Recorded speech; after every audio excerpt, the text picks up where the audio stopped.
The Senate Hall of the Star Empire was silent, but it was not peace. It was the silence of shock, of whispers pressed down like fire under stone. 1,000 alien nobles sat in their golden seats, their eyes fixed on the center stage, and in the center stood a man, a human. He was not dressed like a noble, nor like a warrior. His clothes were simple, his hair uncombed, his face tired, but he stood tall. His hands were chained, yet his eyes did not bow. He faced them all, the mighty Senate of the Star Empire, the nobles whispered. Some laughed with disgust.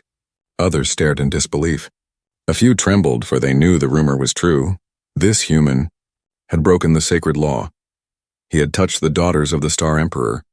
Not one, but two. And worse, both now carried life. The chamber trembled with the sound of the nobles' voices. "Impossible," one cried. "A filthy human with the Emperor's bloodline? A shame, a curse." Another voice rose.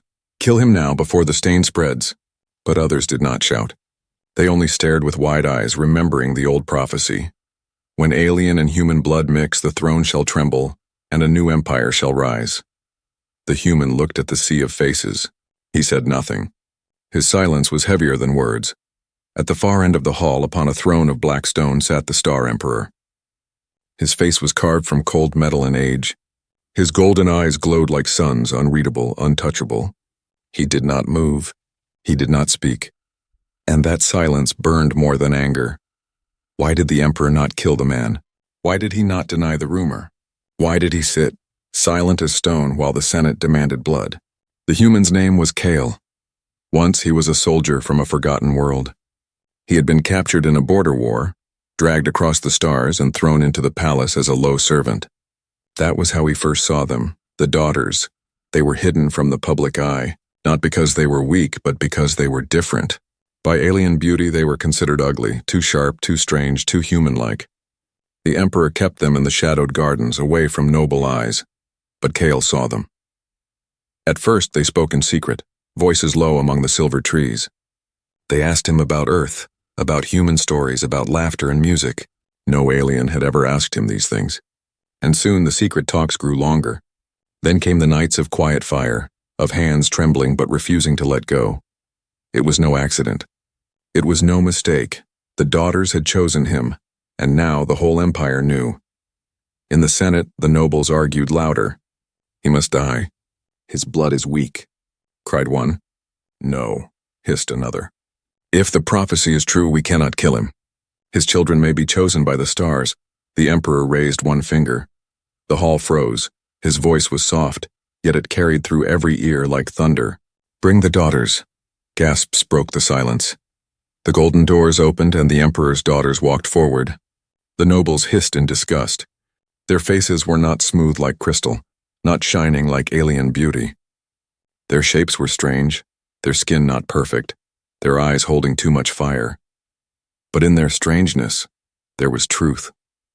And in their eyes there was strength. They stood beside the human Kyle.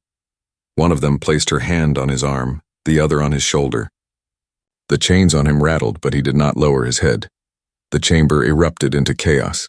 Nobles screamed, some with fury, some with terror. To see the royal daughter standing beside a human was more dangerous than war. And yet the Emperor did not move. He only watched. The younger daughter spoke, her voice clear and sharp. "We chose him." The older one followed, her words like steel. "We carry his life. We will not be ashamed." The silence that followed was like a blade. For the first time in 1,000 years, the Senate of the Star Empire did not know what to do. Their laws were broken. Their prophecy was waking, and their Emperor, silent and still, gave them no answer. The human Kale looked at them all, his eyes steady, his chains heavy. He did not speak. He did not need to, for in that moment, everyone knew the truth. The throne of the Star Empire would never be the same again, and far beyond the walls of the Senate, in the endless dark of space, unseen eyes were already watching, waiting. For this was not only scandal, this was the beginning of war. The golden palace of the Star Emperor was never quiet, yet tonight the silence felt dangerous. Shadows moved in the long halls. Guards whispered, their voices low, as if afraid the walls themselves might listen. Rumors had already escaped the Senate. The human Kyle was alive. The Emperor's daughters had stood beside him unashamed. And the Emperor himself had given no judgment. The nobles were furious. The soldiers were confused. The servants trembled, and deep in the dark, hidden eyes watched. Inside the Emperor's private garden, two figures sat together.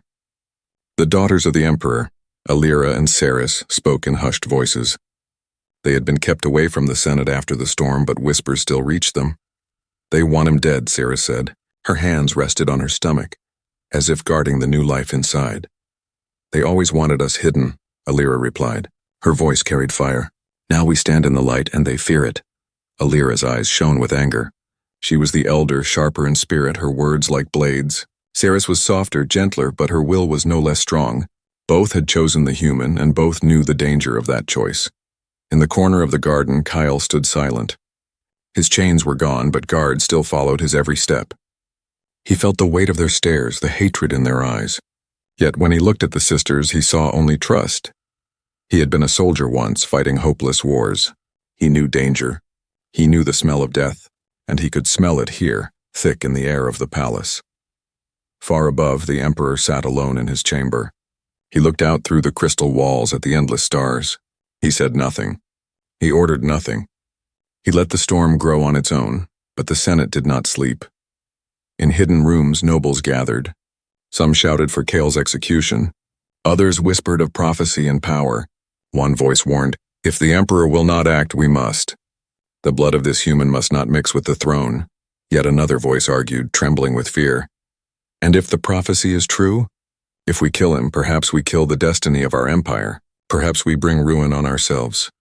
The Senate was breaking apart, and in their anger they began to scheme. That night a shadow entered the garden. Kale sensed it before he saw it. His soldier's instinct burned in his chest. He turned sharply, his hand reaching for a weapon he no longer carried. The daughters looked up, their faces pale. From the silver trees stepped an assassin, cloaked in black, eyes burning with hate. The blade gleamed in alien light. Kyle moved fast. He had no sword, no armor, but war had made his body a weapon. The assassin struck, aiming for Ceres. Kale threw himself forward, knocking the blade aside. Sparks flew as metal scraped stone. The garden exploded with sound. Guards rushed in. The assassin fought with the fury of desperation, but Kyle met him blow for blow. His fists slammed, his arms blocked. His body took cuts that should have broken him, but he did not fall. At last the guards pinned the assassin down. His mask was torn away. The daughters gasped. It was no simple killer, it was a noble, a member of the Senate. The guards looked to Kyle, blood on his arms, breath heavy.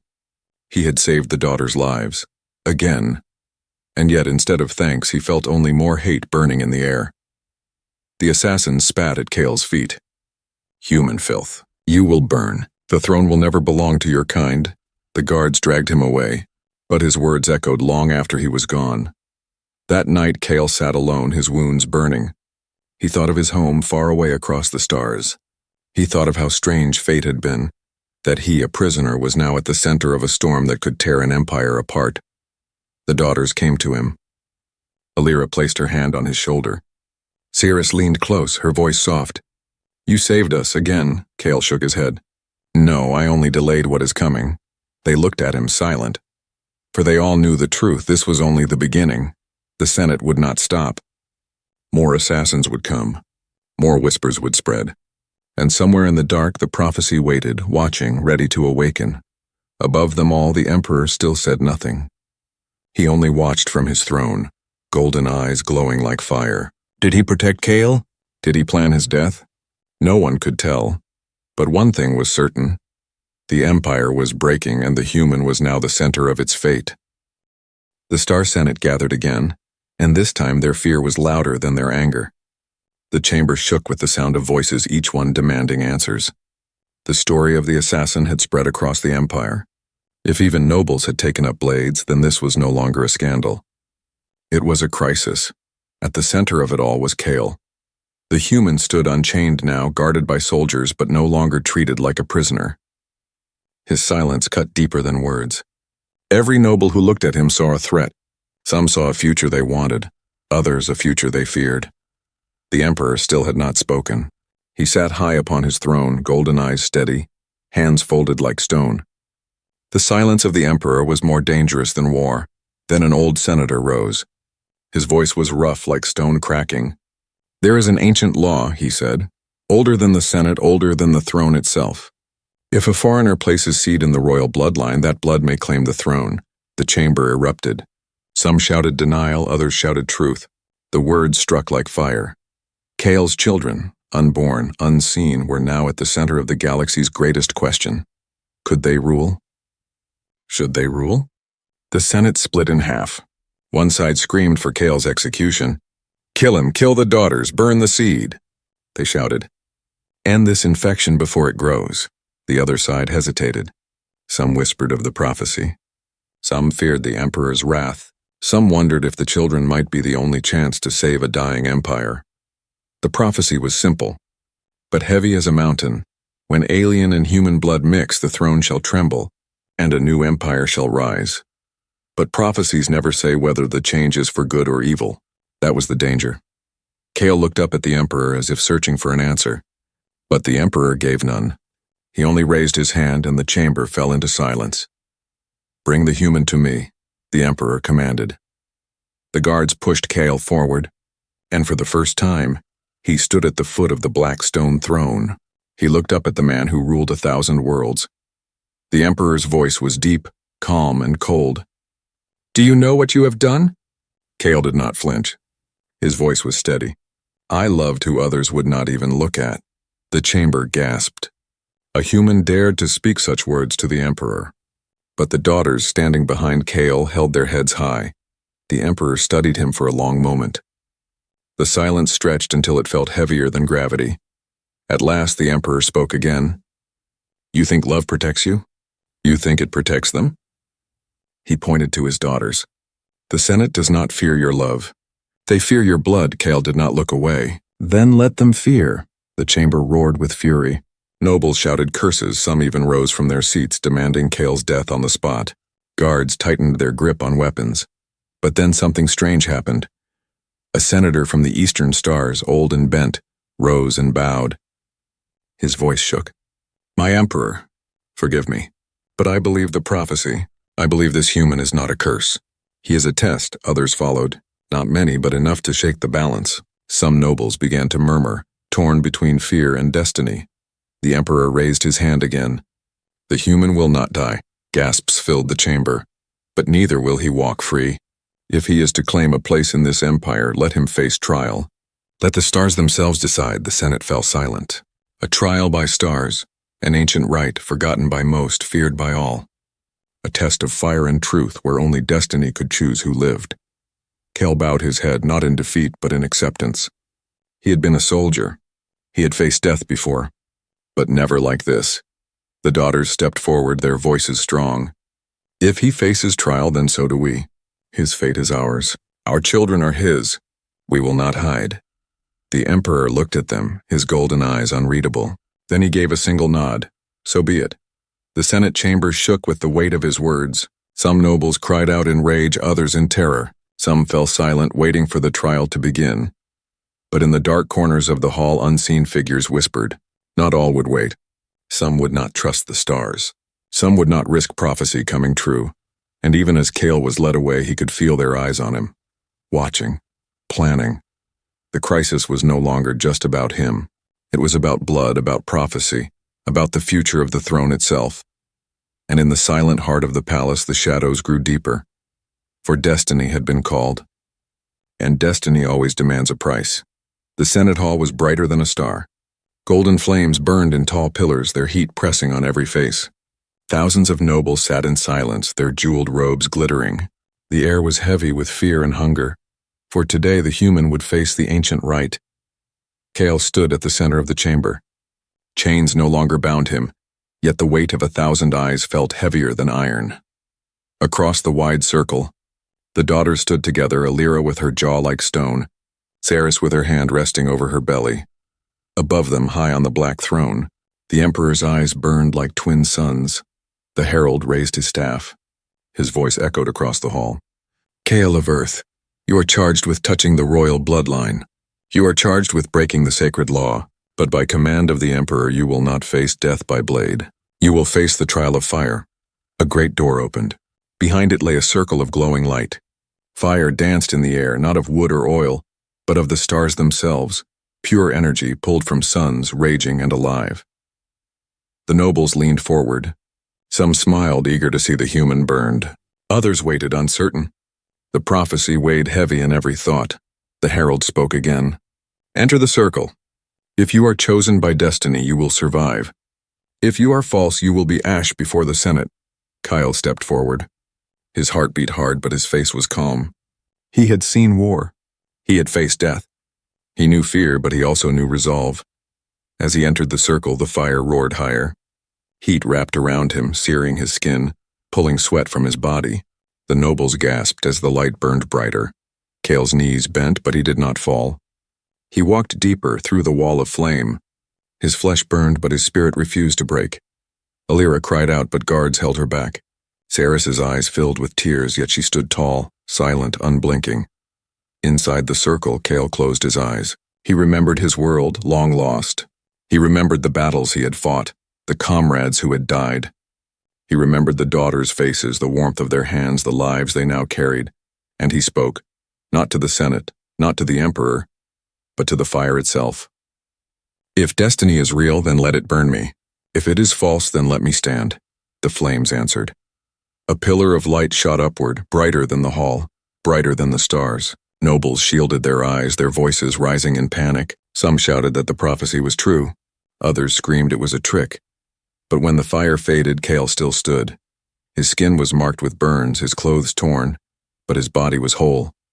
His eyes glowed faintly, touched by the light of the starfire.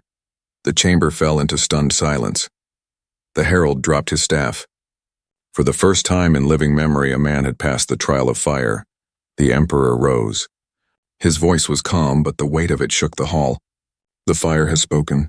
He lives. Chaos followed. Nobles screamed, some falling to their knees in terror, others shouting for war. The prophecy could no longer be ignored. The daughters rushed forward, wrapping Kale in their arms. His body trembled, but he still stood. Then, in the middle of the storm, a scream pierced the hall. From the shadows above, figures leapt. Assassins, masked and armed, rained down like black fire. Their blades gleamed, their eyes filled with hate. The Senate exploded into chaos. Guards clashed with assassins. Blades cut through silk and bone. Blood spilled across the golden floor. Kyle, still weak from the trial, took up a fallen guard's weapon. He fought with desperate strength, protecting the daughters as assassins closed in. His arms burned with pain. His lungs screamed for air, but he would not fall. One assassin struck for Saris, his blade raised high. Kale intercepted, steel ringing against steel. The assassin snarled, "You should have burned." Kyle answered with a strike that dropped him to the floor. The Emperor watched from his throne, unmoving, his eyes blazing. Some nobles begged for his command, but he gave none. It was not his choice anymore. The fire had spoken. When the last assassin fell, silence returned. Dozens lay dead. Blood stained the golden floor. Kale's body shook with exhaustion, but his spirit still burned. The nobles looked at him with fear now, not just hate, for he had survived what no other could, and he had fought like a soldier of destiny. The Emperor rose once more. His voice cut through the hall. The human lives. The prophecy lives. The throne will face its truth. The Senate could not answer. Kyle's eyes met the Emperor's. He knew then that his fight was not over. The trial had proved his strength, but the true war was only beginning. And far beyond the palace, in the black void of space, fleets of warships stirred. Factions of the Empire had already chosen sides. Some would fight for the prophecy. Others would fight to kill it. The trial of fire was over. The trial of blood was about to begin. The Senate chamber no longer felt like a place of law. It felt like a battlefield. The golden walls, once symbols of order, echoed with shouts. Nobles who once bowed to each other now spat venom across the floor. Every word was a weapon. Every glance was a threat. At the center of it all was Kale, the human who had walked through fire and lived. The nobles could not erase what they had seen. Some looked at him with awe. Others with hate so sharp it could cut steel. The Emperor sat on his black throne, silent, watching. His golden eyes gave nothing away. Alira and Saris stood close to Kale, their presence bold. Their hands rested on their stomachs where new life grew. The nobles saw this and trembled. It was not Kale alone they feared. It was the future inside the daughters, the future of the throne. The chamber erupted again. "This is treason," one noble shouted. "The throne cannot be polluted by alien seed." Another rose, trembling but strong. "The prophecy is clear. The fire has spoken. The human lives because destiny demands it." Blades flashed. Guards moved to hold back the nobles, but some senators themselves drew steel. The great hall shook with violence. Kale stepped forward, his voice hard and steady. "You fight each other while the galaxy watches. Do you not see? Your empire is already breaking." Some spat at his words. Others fell silent, unable to deny the truth. Alira raised her voice sharp as iron. "You hide behind laws because you are afraid. Afraid of change. Afraid of us. But the fire has chosen, and you cannot kill destiny." Ceres, gentler but no less fierce, added, "Our children are not curses. They are hope." But hope was not enough to calm the chamber. Suddenly, a group of nobles stood together, forming a single line. Their leader, a tall man with silver skin and sharp eyes, pointed at Kale. "If the emperor will not act, then we will. The Senate must protect the throne from corruption." Another faction rose to oppose him. Their leader, an aged woman with broken horns, shouted back, "You call it corruption, but it is salvation. The human is proof the stars still guide us." The factions clashed like storms. Words turned to violence. Blades were drawn, fists swung, guards struggled to control the chaos.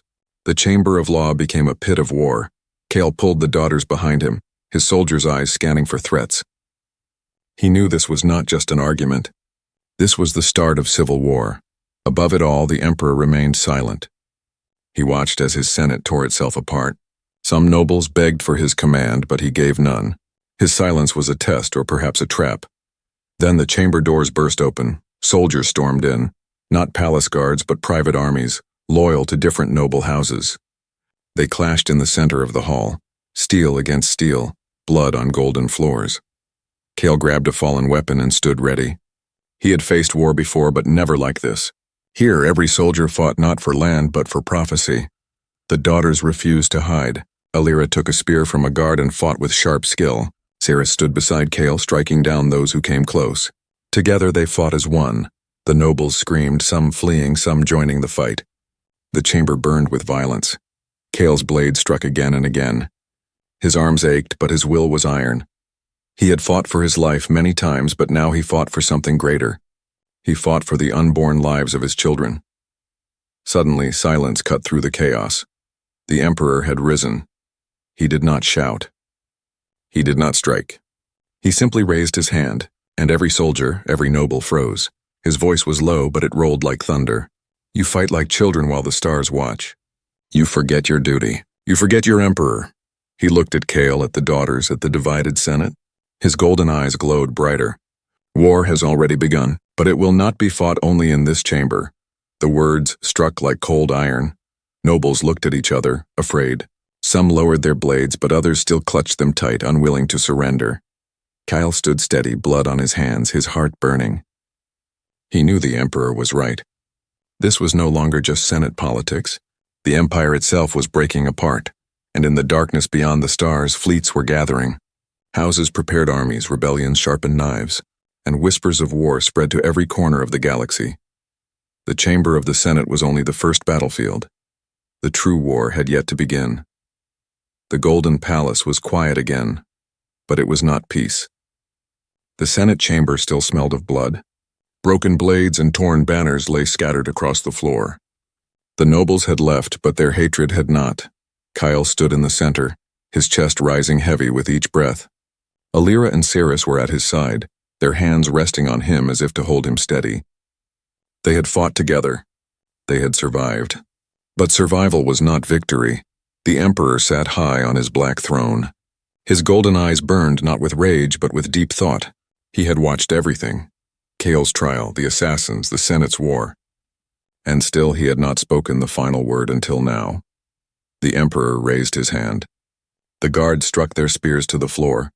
The sound echoed like thunder. The emperor's voice filled the hall. "The Senate is broken. The empire is divided. Blood has been spilled in my name, but not by my will." He stood, his tall figure cloaked in shadows and gold. His gaze fell on Kale, heavy as the weight of stars. And all of it begins with you, human. Kale did not bow. He met the Emperor's eyes. His body ached, but his spirit was unbroken. I never asked for this, he said. But I will not run from it. Alira stepped forward, her voice sharp. We chose him. We do not regret it. Saris followed, softer but strong. He is not your shame. He is our truth. The Emperor studied them in silence. Then he turned to the nobles who still lingered at the edges of the hall, their faces pale, their robes torn.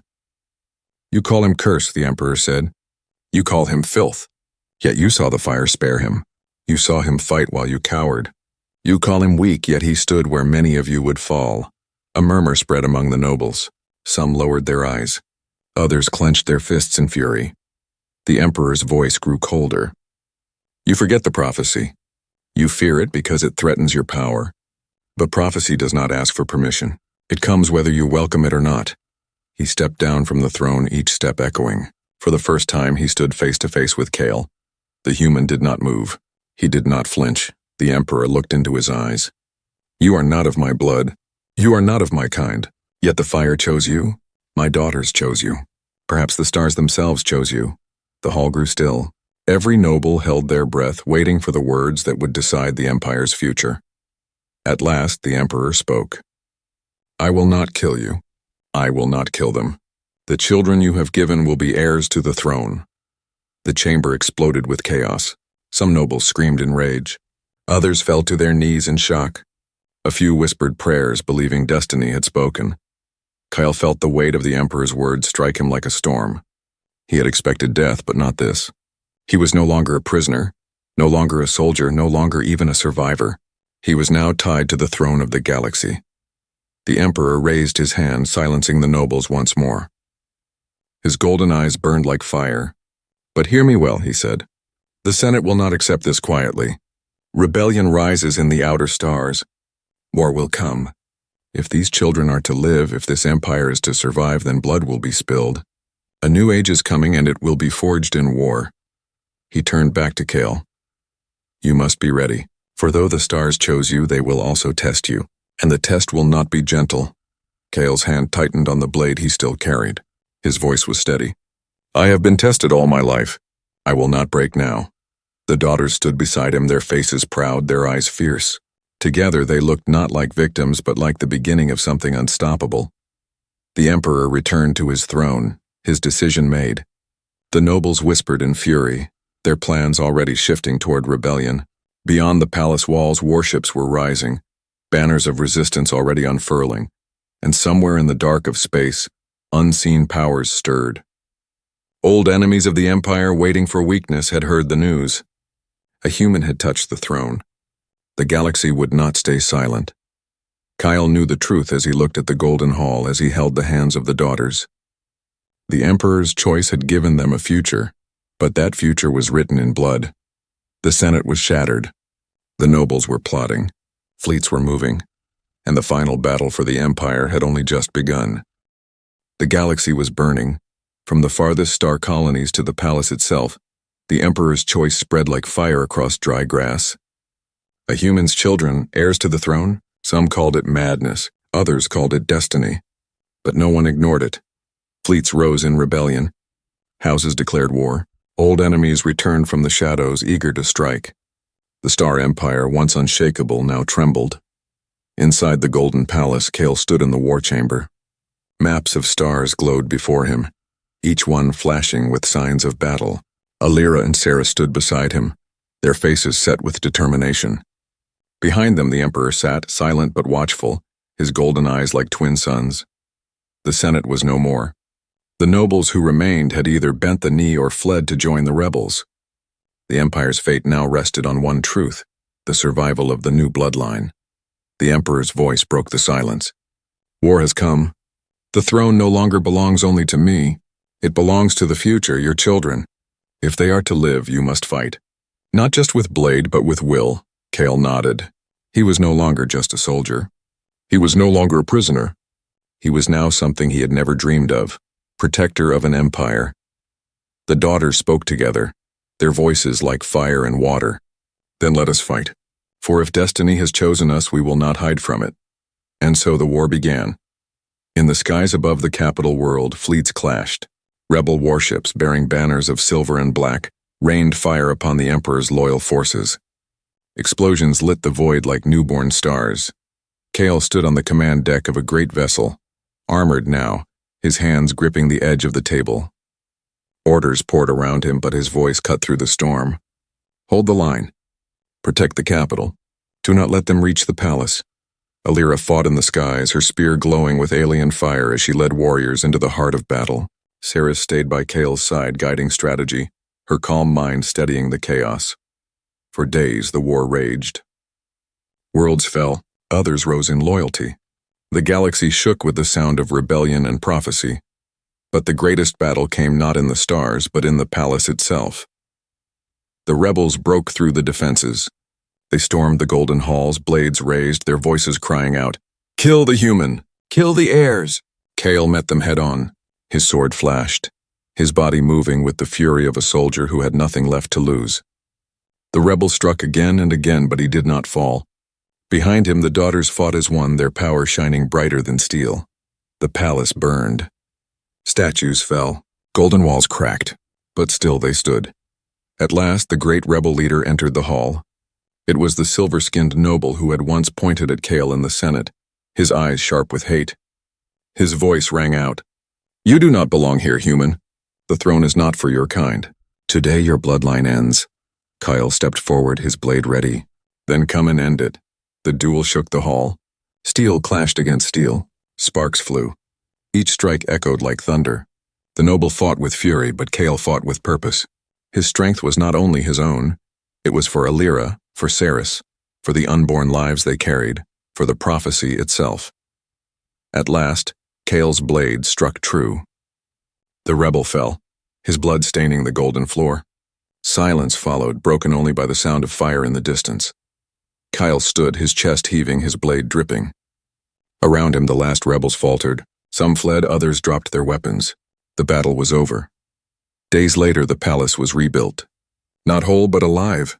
The Emperor stood once more upon his throne, his golden eyes soft with something rare, pride.